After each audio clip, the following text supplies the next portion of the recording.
Parliament के सामने की मस्जिद को गवर्नमेंट बोलती गवर्नमेंट की है। सामने है ना पार्लियामेंट सामने की, वहां के इमाम साहब एमपी हैं, उसका कोर्ट में केस चल रहा है, तो सरकार बोली हमारी प्रॉपर्टी हो गई। कैसे होगा बताइए आप ये। देखिए जो फाइनल रिपोर्ट दी गई है और जो बीजेपी के एमपीज ने जो अमेंडमेंट्स दिए, जो उनकी न्यूमेरिकल स्ट्रेंथ के ऊपर उन्होंने उसको पास करवा लिया, और अपोजिशन ने जो अमेंडमेंट्स दिए उसको हम लोग पास नहीं करवा सके क्योंकि हमारे पास स्ट्रेंथ नहीं थी।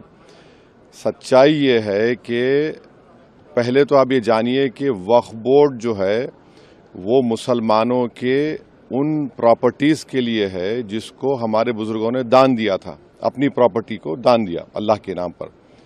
उसमें मेंबर आप बना रहे हैं नॉन मुस्लिम को नंबर 1, और उसमें नॉमिनेट करेंगे, इलेक्शन नहीं होगा अभी स्टेट वक्फ बोर्ड में, आप नॉमिनेट करेंगे तो उसमें मेजॉरिटी नॉन मुस्लिम मेंबर्स भी हो सकते हैं उसमें।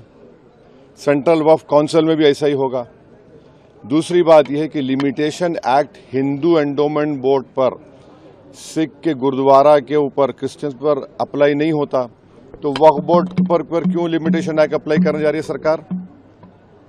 तीसरा यह है कि कलेक्टर या उसके अबव ऑफिसर्स को कोई पावर ही नहीं है, आप उनको पावर देकर एग्जीक्यूटिव कंट्रोल करना चाह रहे हैं। चौथी बात यह है कि वक्फ बाय यूजर, जो वक्फ बाय यूजर है जिसको बाबरी मस्जिद राम मंदिर में सुप्रीम कोर्ट ने अपहेल्ड किया, उसके पैराग्राफ्स लिखे उसके बारे में, उस जजमेंट के मुताबिक राम मंदिर बन गई, और उस जजमेंट में जो वक्फ बाय यूजर के बारे में सुप्रीम कोर्ट ने कहा है, सरकार उसके बरक्स, उसका ऑपोजिट काम कर रही है। ऐसे कई अमेंडमेंट जो सरकार पेश की और फिर इस जेडब्ल्यूसी में उसको बीजेपी के और उनके अलाइज ने पास किया, उससे वक्फ बोर्ड खत्म होकर रह जाएगा।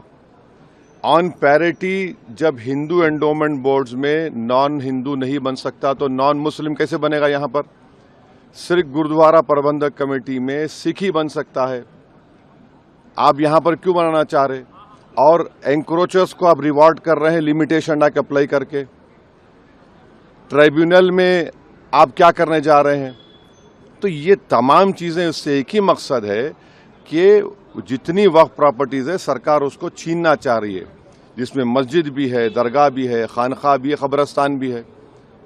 अब ये एक अमेंडमेंट जो इन्होंने अपनी स्ट्रेंथ पर पास करवा लिया, इस फाइनल रिपोर्ट में आप देखिए क्या कहते हैं, वक्फ बाय यूजर में अगर वो डिस्प्यूटेड प्रॉपर्टी होगी या गवर्नमेंट प्रॉपर्टी होगी तो वक्फ बाय यूजर नहीं होगा। मैं आपको एक एग्जांपल दे रहा हूं, सच्चर कमेटी जाकर पढ़िए, जिसमें सच्चर कमेटी ने कहा कि दिल्ली में 123 ऐसे प्रॉपर्टीज है जो सरकार के कब्जे में है। ने कहा वक्फ प्रॉपर्टी है सरकार के कब्जे में, उसकी 2008 में लागत 3000 करोड़ बताई गई। पार्लियामेंट के सामने की मस्जिद को गवर्नमेंट बोलती गवर्नमेंट की है। सामने है ना पार्लियामेंट सामने की, वहां के इमाम साहब एमपी हैं, उसका कोर्ट में केस चल रहा है, तो सरकार बोली हमारी प्रॉपर्टी हो गई। कैसे होगा बताइए आप ये। ऐसे कई एग्जाम्पल्स दे रहे हैं। आप इवैक्यू प्रॉपर्टी खत्म कर रहे हैं, इवैक्यू प्रॉपर्टी अलग है, इवैक्यू बाय वक्फ अलग है। पंजाब में हजारों एकड़ इवैक्यू प्रॉपर्टी जिससे रेवेन्यू आता है उसको खत्म कर रहे हैं आप, तो उससे फायदा किसको हो रहा है। सिर्फ नफरत की बुनियाद पर मुसलमानों की प्रॉपर्टीज को वक्फ की प्रॉपर्टीज छीनने के लिए। और एक बात समझिए, ये वक्फ की जो प्रॉपर्टीज है वो हमारे लिए एक वर्शिप है। नमाज हम पढ़ते हैं मगर ये भी हमारा एक वर्शिप है, उसको हमको उससे महरूम करना चाह रहे, ये हम इस कह रहे हैं। तो इनका मंशा और मकसद तो वही एक ही है ना, वक्फ प्रॉपर्टीज बचाना नहीं है, छीनना है। सर, अमर उजाला जीवांजलि के सारथी की मदद लें और महाकुंभ में स्नान जरूर करें।